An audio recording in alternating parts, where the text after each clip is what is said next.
Welcome back to TV5 News at 9. It's our favorite time. It is time for Design Time. Joining us this morning from Tri-City Furniture, Kathy Kilborn. Thank you, Kathy, for joining us.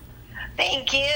You're welcome. Okay, today we are talking all about boxes. So first, Kathy, what kind of boxes are we talking about and how do they relate to furniture?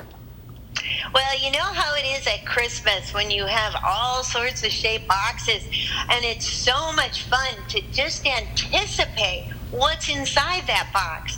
Well, in furniture, much of the furniture is made in the shape of a box. A chair, a sofa, a sectional is a long box in a short box. A dresser is a taller long box made out of wood. Nightstands, lots and lots of furniture is made in the shape of a box. The importance here is what's inside the box. Okay, so let's focus on our sofa. So, what do we need to know about the big box that our sofa comes in? Well, I made a little sofa here, and it's part of multiple boxes, but I have a box just like when you're buying a sofa. And, you know, it's beautiful. It has a nice white fabric, and you don't really know what's inside of it. If you actually tipped it over, the bottom is all covered, so you can't see it there.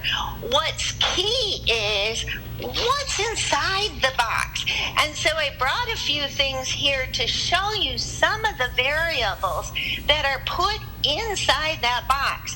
Sometimes the box is just a wrapped like trampoline material that's stapled onto a frame.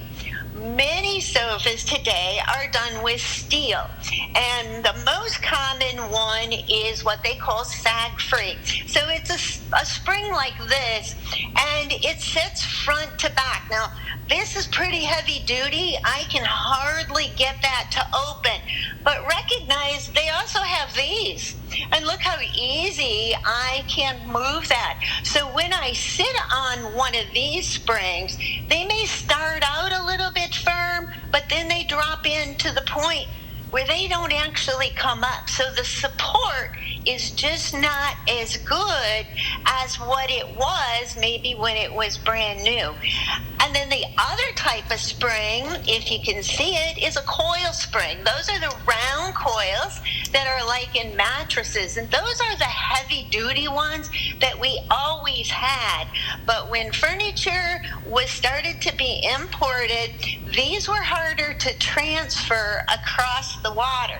So we got a lot of this lower priced product because it was just easier.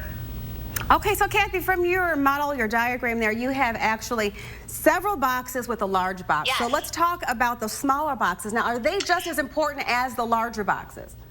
Well, again, what's inside of this? There are so many differences. We could have a flimsy, nothing foam in there for our seat cushion.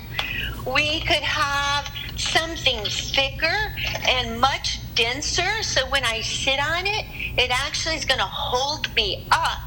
In the back pillows, and again, we don't always think about asking what's in there, but many of them can have feathers. The sofa I'm sitting on is a feather back. Other ones are a Dacron with a pillow.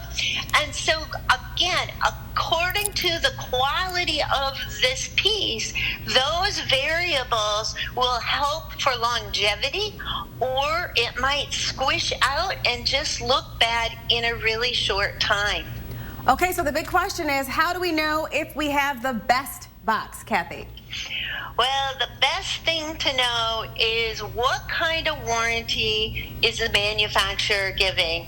And the thing with American-made manufacturers is that you'll actually be able to know what's inside. And the better and the more quality of the springs, the longer that you will be able to keep the comfort. And so many of these manufacturers are a little more expensive, but recognize this is less expensive than if I would put this heavy duty spring unit. And so therefore the components are the cost. It's usually not the fabric, it's what's inside. And the secret is because you can't see it. You see only about 19% of a sofa, but you're buying what's inside. And if you don't have good components, the longevity of that piece is really shortened. Well, thank you, Kathy, for all this valuable information. Thank you. If you want to see what's inside, always talk with that company or research it and find out what you're really buying. Research, ask questions. Thank you so much for stopping by today. We appreciate it, Kathy. Thank you. And thank you. Have a great day. You as well, Kathy. Thank you. Thank you for watching this edition of Design Time.